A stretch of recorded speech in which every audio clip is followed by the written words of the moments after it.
Good afternoon to you, Mark Sudduth, HurricaneTrack.com, here with your Hurricane Pro and HD video blog for Monday, August 22nd, 2016. Water temperatures very warm. Been talking about this a lot. Going to keep harping on it because it is important, especially this upper ocean heat content that we see here in the western part of the basin. Normally this gets warm as the season progresses. There's no mistake about that.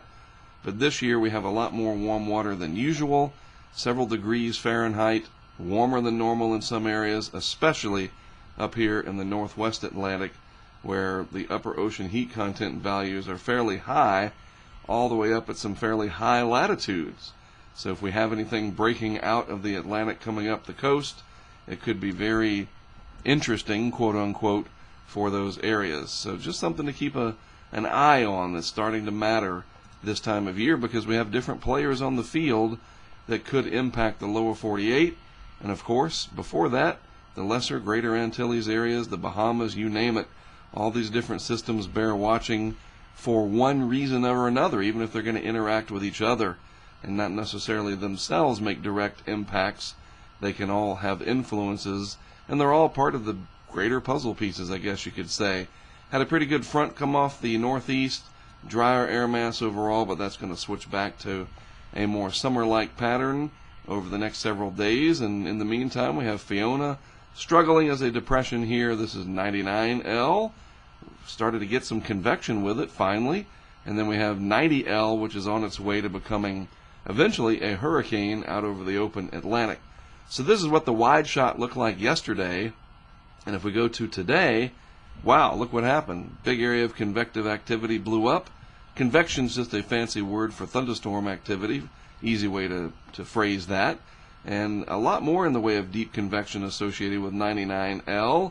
Whether or not this persists and this is able to get its act together and head towards the Bahamas and become something remains to be seen. You have the GFS, which basically says nothing's going to happen through this area, versus the European model, the ECMWF, which develops this into a hurricane eventually up into this region and maybe even into the Gulf. You know, it's so difficult to understand what's happening because the normal evolution of this in the models especially isn't following, you know, sort of the normal protocol, if you will, where everything kind of falls in line and it's a matter of where and how strong. And when you look at the large envelope of moisture and energy associated with these systems, you know, you have 90L over here. You know, they're not that far apart, and you know, the blue is representative of lower precipitable water values, the reds and oranges higher. So what's the deal? Why aren't these developing? Well, this one certainly is, so why isn't this one? I guess I can just draw a question mark. I really don't know. They mentioned the probability, you know, being around 50% or so in the longer term due to dry air and the environment around it. Maybe that's what it is. By the way, there's Fiona. Kind of looks like a tropical storm symbol there. So certainly we have the players on the field. I use that phrase, you know, already, but I'll say it again. They are there, and we'll have to watch and see how these evolve over time. The wider shot shows you, you know, pretty decent convection again with this system. This is on its way to developing, and this is actually closer to the dry air. So I just don't get it as to what is holding back 99L. The upper level winds fairly favorable overall. Anticyclonic flow now in the Atlantic basin in the deep tropics here.